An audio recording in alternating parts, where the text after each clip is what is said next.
if your client, the person who has the relationship, who maintains the relationship with you, if that person died, would you be the call that their spouse or kid, thinks to dial? Or might you find out, months later? And you don't want to be in the latter category.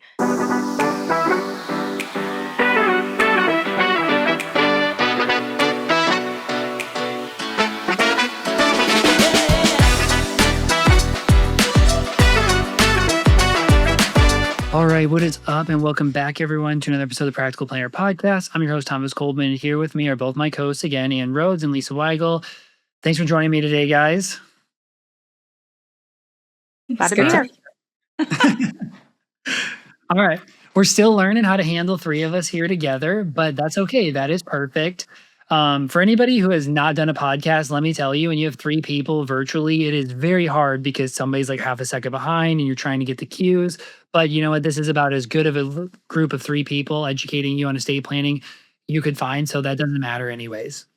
But I'm excited for today's episode. So obviously, everybody sees the posts from advisors and from, people trying to tell advisors about, oh, this amount of wealth is going to be passed on from X generation in the next 5 years.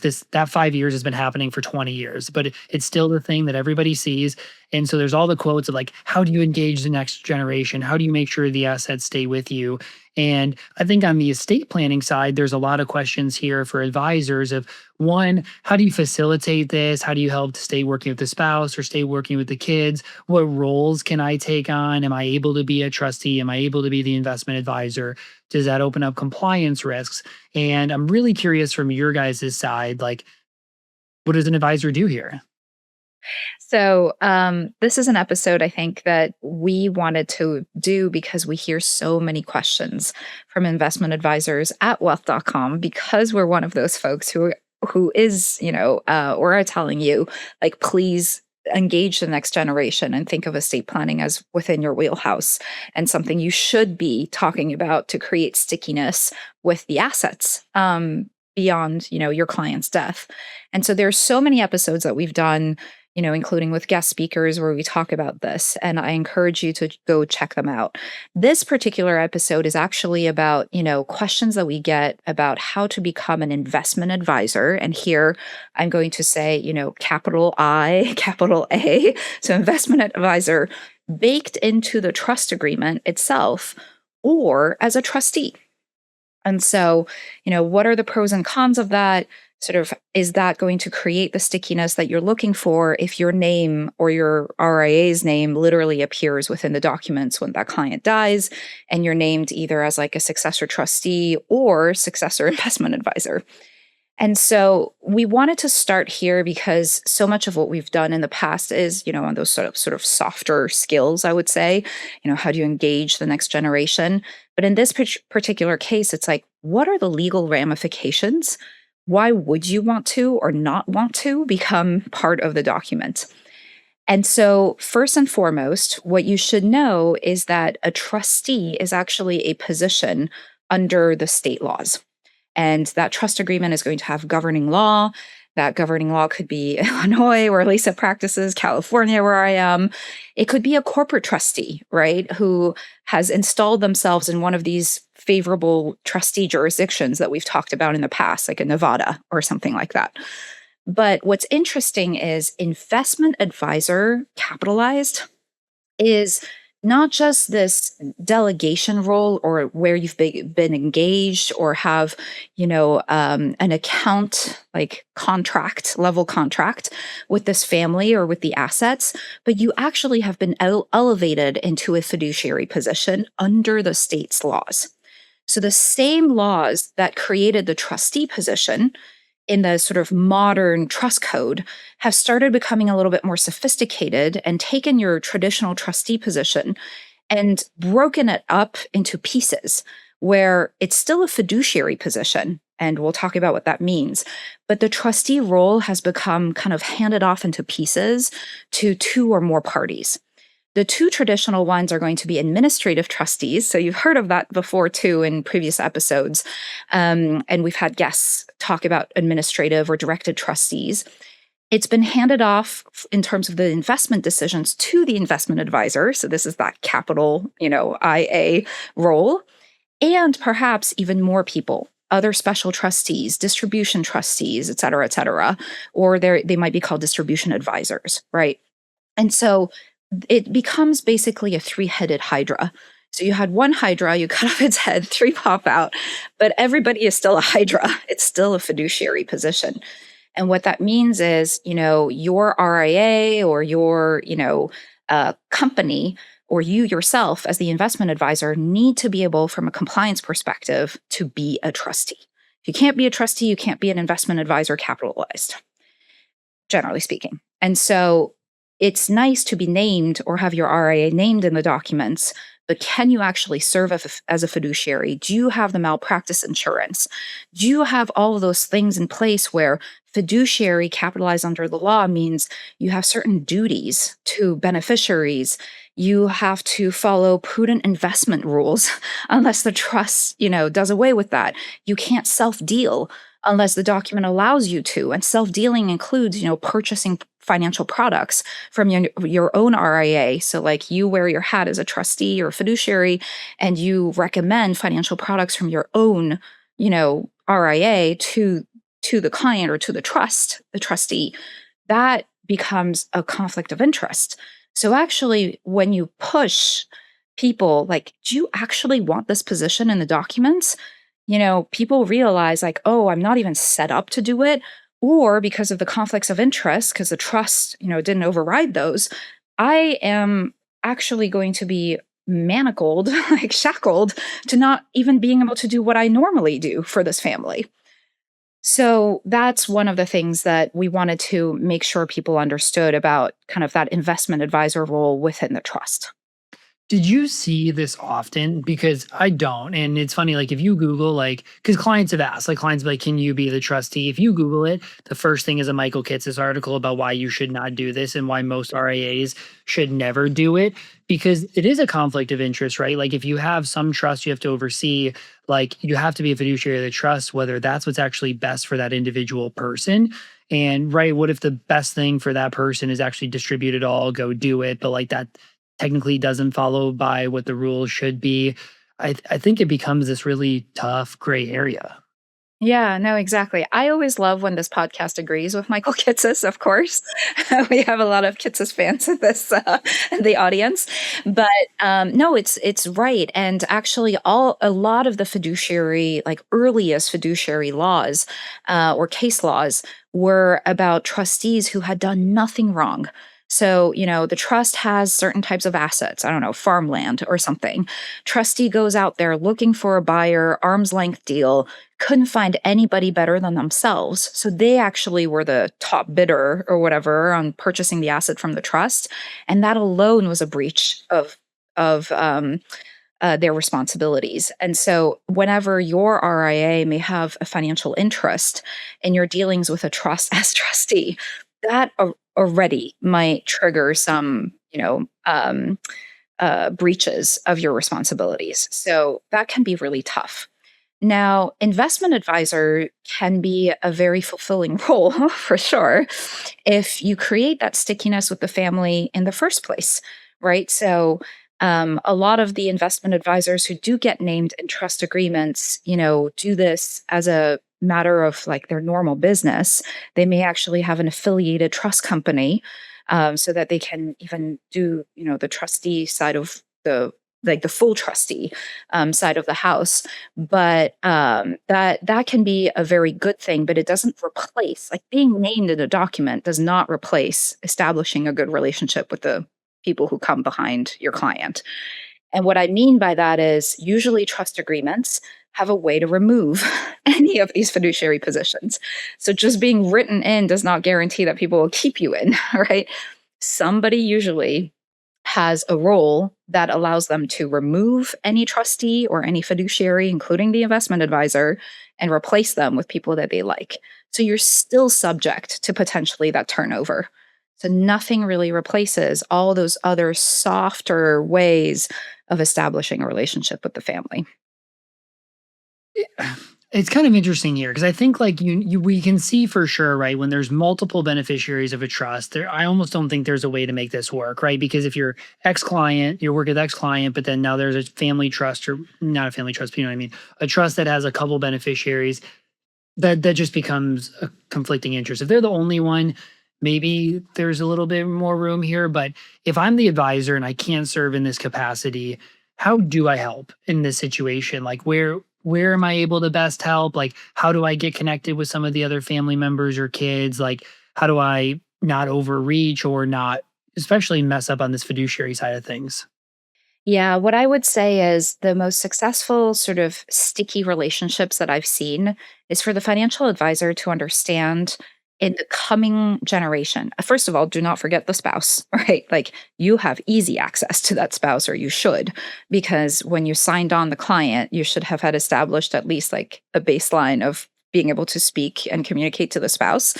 So don't forget the spouse. But then in terms of like the beneficiaries who come, I think the most successful advisors I've seen are the ones who understand the dynamic among the siblings and the family, the people who will remain, because usually somebody will be driving the decisions in a coming generation. And there will be sort of tag along beneficiaries, if you will. It's just human psychology, right? Like they're free riders.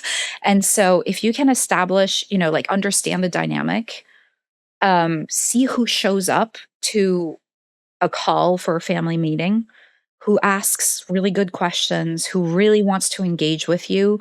Those are all the things that you can suss out while your clients are still alive. And so refer to those episodes where we talk about having those conversations with your clients to establish those meetings. But try to see like who is really going to be driving decisions going forward. Yeah, that makes sense. I think, there a lot of advisors think that this is like oh, let's take the family out to dinner or do something. I think it's actually more so like, hey, we know your daughter is now working at Amazon, right? Like, let her know if she wanted to meet, we can help her pick her 401k and Roth or traditional and how to invest it and some of the other things. It's like, sit down with them, add value. Don't just sit there and be like, how do we get your future assets from it? Because if you're working with a wealthy family, you're being paid pretty well. Like occasional meetings with kids can be something that's super valuable if you do something that is actually helping them in their financial life.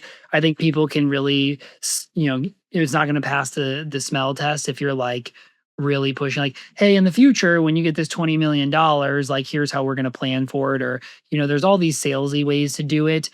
I think younger people see that and that's not what they want. They want somebody who understands them, who's worked with somebody similar, who's tried to be valuable to them. And I think there's just not enough education around doing that. And I think a lot of people are also like, well, I'm not being paid yet. So like, why would I do that? It's like, if you really want to have, you know, if you want to be seen well in their eyes, just be valuable. Like it's pretty much that simple. The other thing that I'll add is beneficiaries are really wary of using the same advisors that their parents did because they feel like even after mom and dad are gone, they're not going to have my back. They're going to have some preconceived notion of like what the asset investment strategy should be, and they're not going to really listen to me now that my parents are gone.